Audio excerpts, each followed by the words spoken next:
আল্লাহ নামের নিরবধি, আমার আল্লাহ নামের এতই জাদু,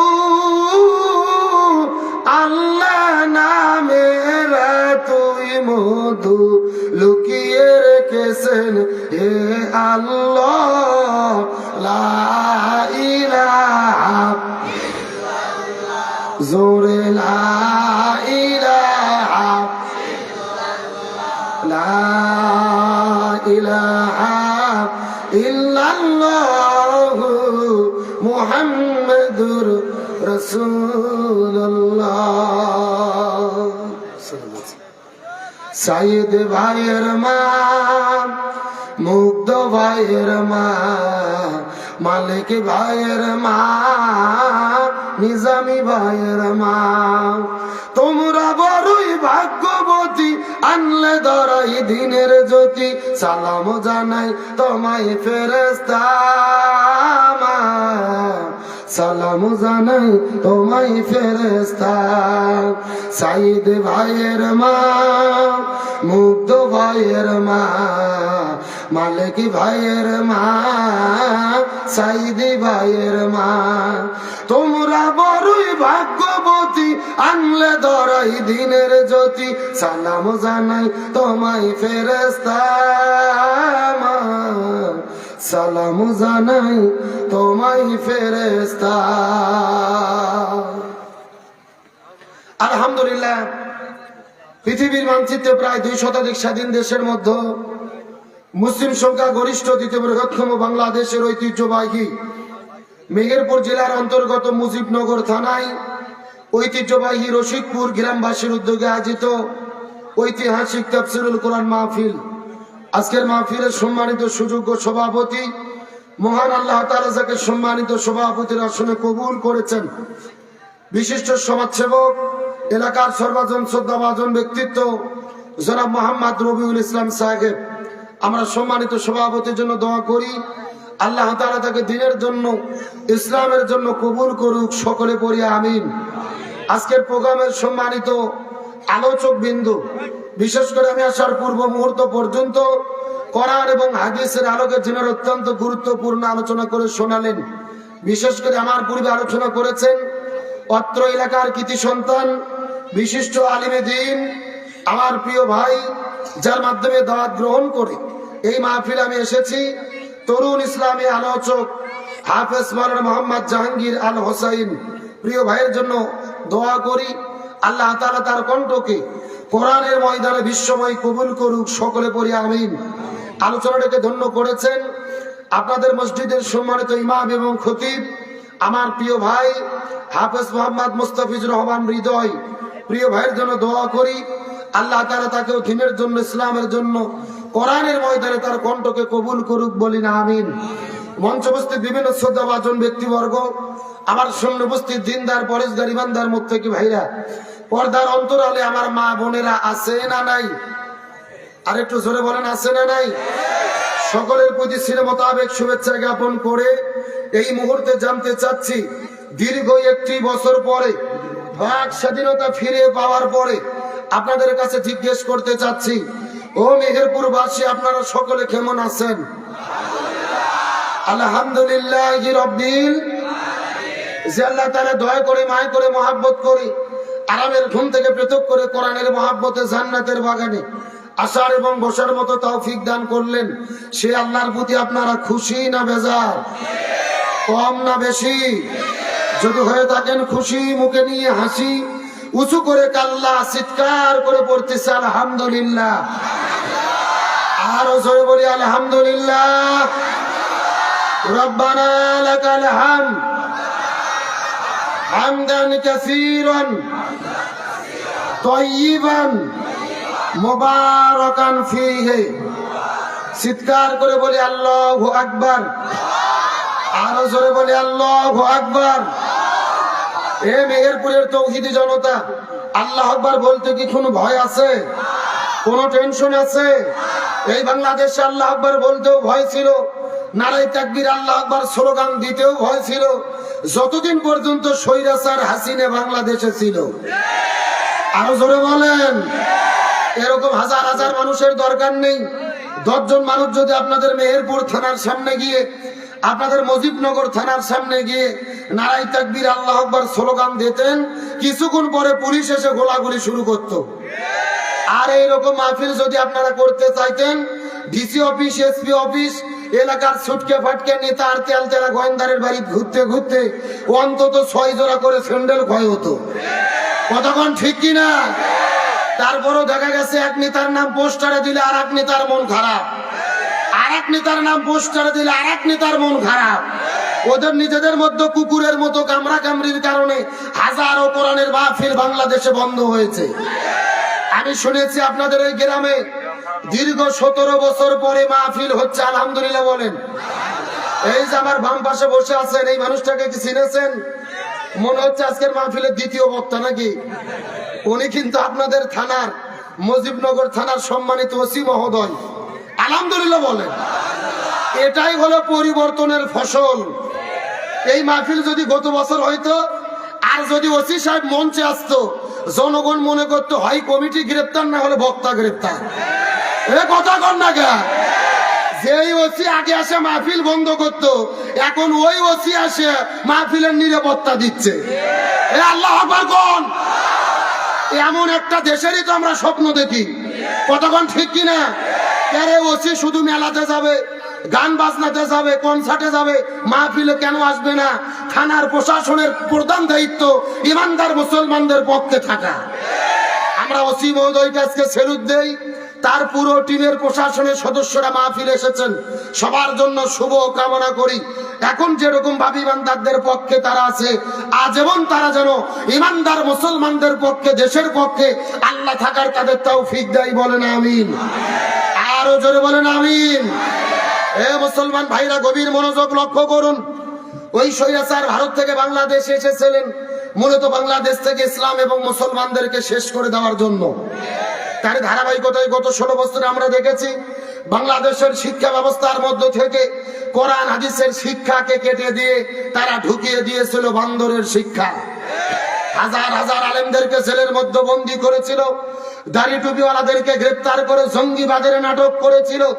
এমনকি যখন তাদের ক্ষমতার চের নড়বড়ে হয়ে গেল, ভারতের ইশারায় তারা চিন্তা করে দেখেছিল বাংলাদেশের সবচাইতে শক্তিশালী ইসলামী দল হলো বাংলাদেশ জামাত ইসলামী। 1 তারিখে তারা জামাত ইসলামকে নিষিদ্ধ করলো, আর 5 তারিখে সিরা জুতো, সিরা শাড়ি পরে মামু বাড়ি দিল্লি পালাতে রশিকপুরের কাজের মেয়ে সকিনে। এ কথা কর না গা। ওর শাড়ির কুচিও ঠিক নাই, আসুরও ঠিক নেই। তার মানে বোঝা যাচ্ছে উনি পালানোর আগে মনোযোগ দিয়ে শাড়িটাও পরতে পারেনি। আর গণভবনের মধ্যে ইলিশ মাছ ভুনো, গরুর গোস্ত, 14 প্রকার তরকারি, গরম ভাত, আল্লাহ খাবার পর্যন্ত টাইম দেয়নি। গভীর মনোযোগ ভালো করে বোঝেন। ভারতে পালিয়ে যাওয়ার পরে লন্ডনে যেতে চেয়েছে, ভিসা পায় নাই। কানাডায় যেতে চেয়েছে, ভিসা পায় নাই। আমেরিকা যাওয়ার চেষ্টা করেছে, ভিসা পায় নাই। কোরআনের পাকে আল্লামা সাঈদী বলেছিল এমন একটা সময় আসবে এই স্বৈরাচাররা পালানোর জন্য ইঁদুরের গর্তও খুঁজে পাবে না। আল্লামা সাঈদী যেই বক্তব্য দিয়ে বিদায় নিয়ে চলে গেছে, স্বৈরাচারদের সঙ্গে 100% তার বক্তব্য মিলে গেছে। তবে আমি জনগণের সচেতনতার জন্য পরিষ্কার করে বলি, ওই স্বৈরাচাররা পালিয়ে যাওয়ার পরে ষড়যন্ত্র বন্ধ হয়নি। ভারত থেকে ষড়যন্ত্র চলতেছে, দিল্লি থেকে ষড়যন্ত্র চলতেছে। পরিষ্কার করে আমরা দেখেছি আমার দেশের পতাকার মধ্যে তারা আগুন ধরিয়ে দিয়েছে। ওই ভারত আমাদের দূতাবাসে হামলা করেছে, আমাদের সীমানার মধ্যে সে হামলা করেছে। তারা বলেছিল বাংলাদেশকে আমরা পিএস দেব না, আলু দেব না, তাদেরকে না খাওয়াই মারবো। চিৎকার করে বলেন রিজিকের মালিক কে? আর ভারতের কিছু মিডিয়া আছে ভাই, ওগুলো সাংবাদিক না, ওগুলো হকার মলম বিক্রেতা। এই আপনারা কি পাগলা মলম চেনেন? শ্রীপুরের ট্যাবলেট নাম শুনছেন না? এই পাগলা মলম আর শ্রীপুরের ট্যাবলেট বিক্রি করে কিছু হকার বাজারে বাজারে, চেনেন না? এইরকম ছাগলের 3 নম্বর বাচ্চার মতো লাফায় একটা সাংবাদিক, যার নাম হলো ময়ূক রঞ্জন ঘোষ। বলে এই যে হিন্দুদের বাড়িতে হামলা হলো, এই যে হিন্দুদের ব্যবসা প্রতিষ্ঠান ভাঙলো।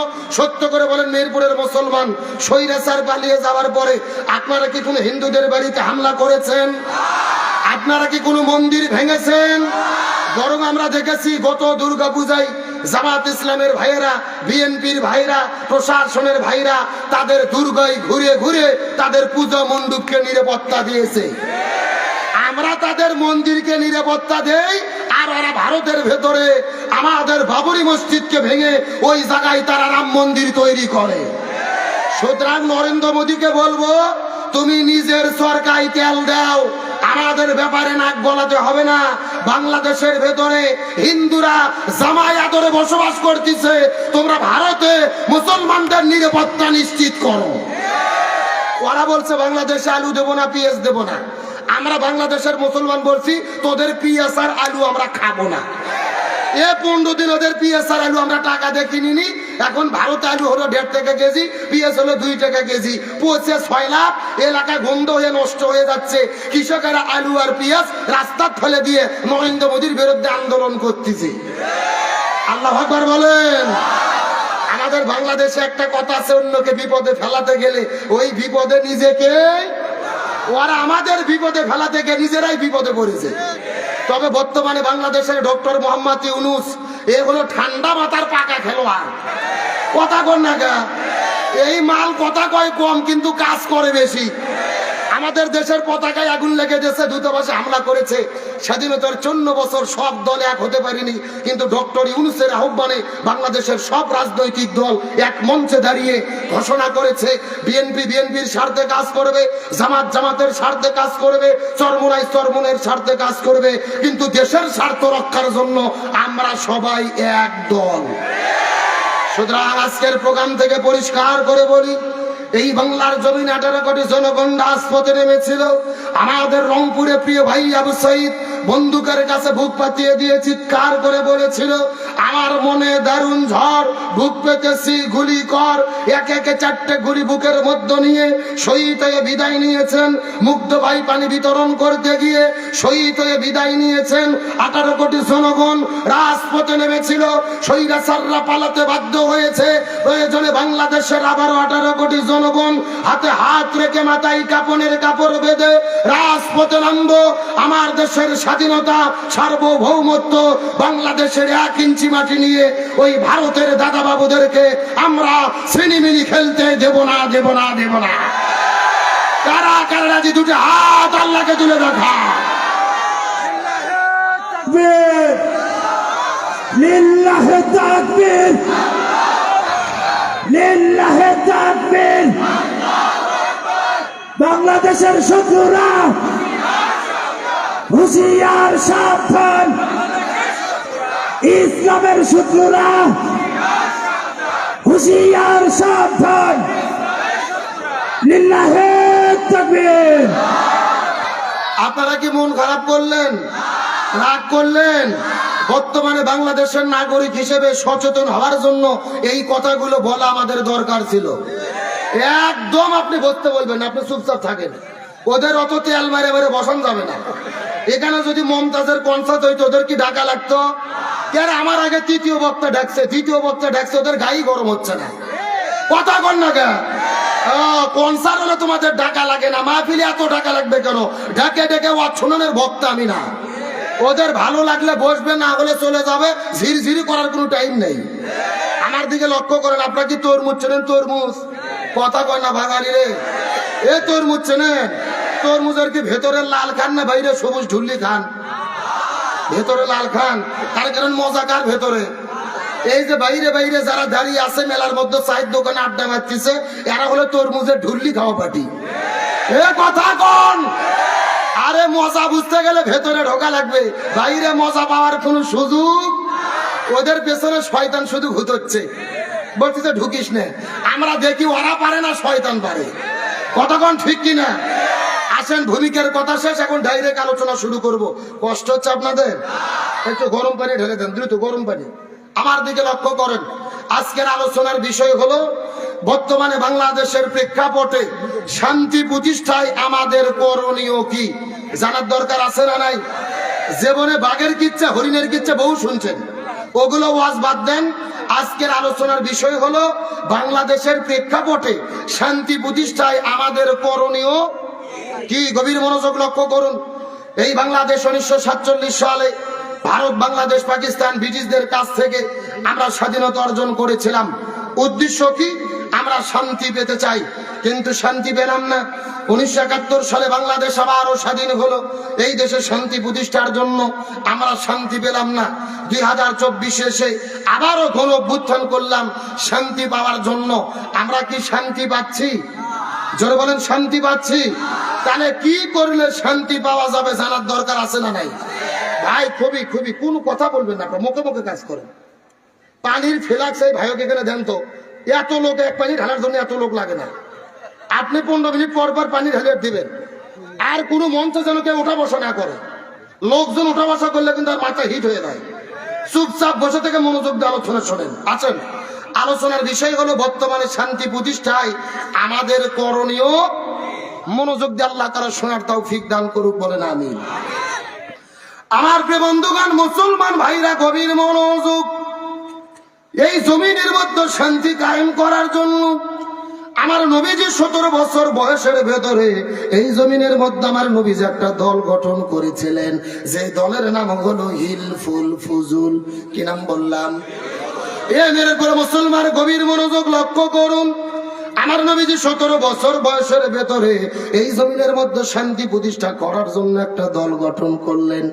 হিলফুল ফুজুল নামক দল গঠন করার পরে 17 বছর থেকে শুরু করে নবীজি 40 বছর পর্যন্ত 23 বছর ধরে চেষ্টা করলো এই জমিনে শান্তি কায়েম করার জন্য। কিন্তু দুর্ভাগ্যজনক ব্যাপার হলো আমাদের নবীজি 23 বছর চেষ্টা করেছে, কিন্তু জমিনের ভেতরে শান্তি কায়েম করতে পারলো। এ মিরাপুরে মুসলমান গভীর মনোযোগ। আরে ভাই, যেই দল নিজেরাই কোরআন দিয়ে চলে না, ওদের নিজেদের মধ্যেই তো গ্রুপিং করে মারামারি করে কুপকাত। গভীর মনোযোগ ভালো করে বোঝেন। আপনি যদি মুসলমান হন, আপনার জন্য দল করা ফরজ। নামাজ রোজা হজ যাকাত যেমন ফরজ, তেমনি রূপে মুসলমান হিসেবে ইসলামী দল করা ফরজ। আল্লাহর কোরআন বলেছেন, ওয়াতাসিমু বিহাবলিল্লাহি জামিআন ওয়া লা তাফাররাকু। তোমরা যদি মুসলমান হও, এই জমিনে দ্বীন কায়েমের জন্য ইসলামী আন্দোলনের রশিকে ঐক্যবদ্ধভাবে আঁকড়ে ধরো। আল্লাহর কোরআন বলেছেন, ওয়ালতাকুম মিনকুম উম্মাতুন ইয়াদউনা ইলাল খায়র ইয়ামুরুনা বিল মারুফ ওয়া ইয়ানহাউনা আনিল মুনকার। মুসলমানদের মধ্যে অবশ্যই একটা দল থাকবে যারা ভালো কাজের আদেশ দেবে, অন্যায় কাজে বাধা দেবে। আল্লাহর কোরআন বলেছেন, আল্লাযীনা ইম্মাক্কান্নাহুম ফিল আরদি আকামুস সালাহ ওয়া আতাউয যাকাত ওয়া আমারু বিল মারুফ ওয়া নাহাউ আনিল মুনকার। মুসলমান দল যদি ক্ষমতায় যায়, 4টে কর্মসূচি বাস্তবায়ন করবে। 1 নম্বর নামাজ বাধ্যতামূলক করবে, 2 নম্বর যাকাত ভিত্তিক অর্থনীতি কায়েম করবে, 3 নম্বর ভালো কাজ চালু করবে, 4 নম্বর মন্দ কাজ বন্ধ করবে। ক্ষমতায় যাওয়ার পরে এই 4 কর্মসূচি বাস্তবায়নের জন্য যারা ঘোষণা দেবে, তাদের পক্ষেই আমাদেরকে থাকতে হবে। বক্তব্যকে আব্দুল সালাম যুক্তিবাদী না আল্লাহর? সূরা হজ আয়াত নম্বর হলো 41। জোরে বলেন, 45? তাহলে চিৎকার করে বলেন, শান্তির জন্য কি লাগবে? আরো জোরে বলেন। এই জন্য আল্লাহ সুবহানাহু ওয়া তাআলা বলেন, ومن أعرض عن ذكري فإن له معيشة ضنكا ونحشره يوم القيامة أعمى। আরো জোরে বলেন তো দেখি, আল্লাহু আকবার। সূরা তাহা 16 নম্বর পারার 19 নম্বর পৃষ্ঠার 13 নম্বর লাইন, 124 নম্বর আয়াতে কারিমা। তাফসীর ইবনে কাসিরের মধ্য থেকে বলতেছি, আল্লাহ তাআলা ডাকতে বলে, পৃথিবীর মানুষেরা গভীর মনোযোগ। এই জমিনের মধ্যে যদি তোমরা শান্তি পেতে চাও, ব্যক্তি, পরিবার, সমাজ, রাষ্ট্র, রান্নাঘর থেকে শুরু করে সংসদ পর্যন্ত এই কোরআন বাদে যদি তোমরা জীবন পরিচালনা করো আর শান্তির জিকির করো, তোমরা শান্তি পাবা না। বরং যারা কোরআন বাদে জীবন পরিচালনা করবে, আমি আল্লাহ তাদের জীবনটা মাইশাতান দঙ্কা, অশান্তিতে ভরে দেব। আর কিয়ামতের ময়দানে যারা কোরআন মেনে চলবে না, তাদের 2 চোখকে বন্ধ করে হাসরের ময়দানে ওঠানো হবে। নাউজুবিল্লাহ বলেন। যারা কোরআন মেনে চলবে না, তাদের জীবনে অশান্তি দেবে কে? এ মুরব্বি মুরব্বি মুরব্বি কে রে? এই যে 2-3 জন মুরব্বি উঠে যাচ্ছে, এরা কারা? না না না, বুঝেলের কথা শুনে উঠে যাওয়া তো লক্ষণ ভালো না। এ কথা কর না কে? এরা যদি পেশাব করে জাগার মাল জাগাত ফেরত না আসে তাহলে মনে করবেন ভেজাল আছে। গভীর মনোযোগ লক্ষ্য করেন, তাহলে শান্তির জন্য কি লাগবে?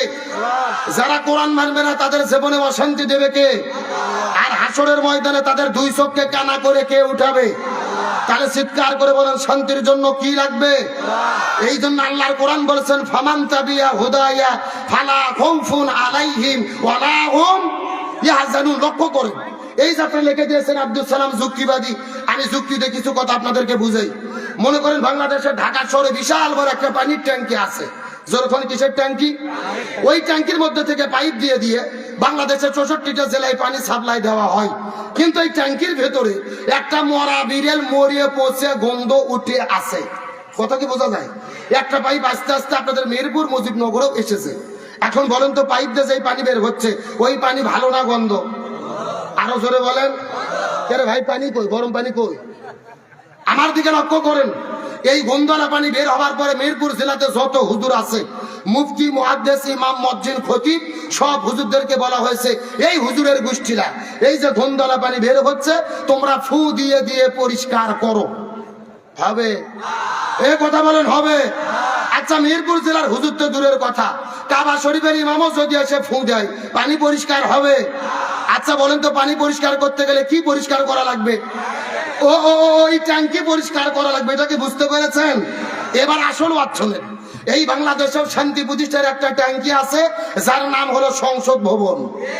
আরো জোরে বলেন। আর ওই সংসদের ভেতর থেকে বাবার আইন, দাদার আইন, চাচার আইন, খালার আইন, ফুপুর আইন, কার্ল মার্ক্সের আইন, লেনিনের আইন, পুতিনের আইন, সক্রেটিসের আইন, প্লেটোর আইন, ধর্মনিরপেক্ষতাবাদ, জাতীয়তাবাদ, সোশ্যালিজম, ক্যাপিটালিজম, মানব রচিত তন্ত্র মন্ত্রকে জুতোই এবং ঝাঁটাপিটা করে বিদায় করে যতদিন পর্যন্ত কোরআন সংসদের মধ্যে ঢুকাইয়া কোরআন দিয়ে বাংলাদেশ পরিচালিত না হবে ততদিন পর্যন্ত এই জমিনের ভেতরে শান্তি আসতে পারে না, পারে না, পারে না। সুতরাং বাংলাদেশের শান্তি কায়েমের জন্য কোরআন দিয়ে বাংলাদেশ চলুক, এটাকে আপনারা চান? কারা কারা চান? দুটি হাত আল্লাহকে তুলে দেখান। দেন একজন তাকবীর দেন দেখি।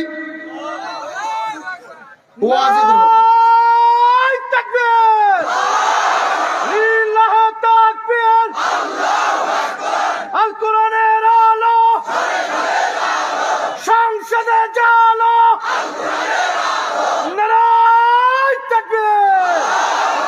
আলহামদুলিল্লাহ বলেন। ছোট ভাইকে এক কাপ চা দেন তো। একে দেবেন চা, আমাকে দেবেন গরম পানি। আমরা দুইজন যতক্ষণ ঠিক আছে আলোচনা ততক্ষণ চলবে। কথা বলেন, আলোচনা চলছে। তাহলে শান্তির জন্য কি লাগবে? একেবারে সোজা কথা, জমিন যার আইন চলবে তার। আল্লাহর জমিন, আল্লাহর আইন কায়েম করা ছাড়া শান্তি আসতে পারে? আর বাংলাদেশে কোরআন কায়েম না হওয়া পর্যন্ত আমাদের একতাবদ্ধ থাকতে হবে। আমরা যদি এক না থাকি স্বৈরাচার আবার কিন্তু দেশ ঢুকবে। ও বলতেছে আমি বাংলাদেশের সীমানার কাছে আছি, যে কোনো সময় শর্ট করে ঢুকে পড়তে পারি। আমরা বলতেছি ম্যাডাম আসেন, এটা তো আপনার বাবার দেশ, আপনি আসেন, আপনি শর্ট করে ঢুকবেন আর আমরা আপনাকে ফট করে আয়না ঘরে ঢুকে দেবো। এ কথা কর না কে? রে ও শর্ট করে ঢুকবে, আমরা কি ফিডার খাবো? আঙুল চুষবো? আমরা কোথায় ঢুকে দেবো? বুবু আইবা, তুমি আইবা গো, এইবার আইসা বুবু ক্ষমতা পাইবা না। একটু জোরে বলেন, জোরে বলেন। বুবু আইবা, তুমি আইবা গো, এইবার আইসা বুবু ক্ষমতা পাইবা না। ওজনেই বুবু কাদের কাকার অবস্থা খারাপ, ধরবে সে বাবার হাবুন আঙ্কেল এখন সামনে আসে না।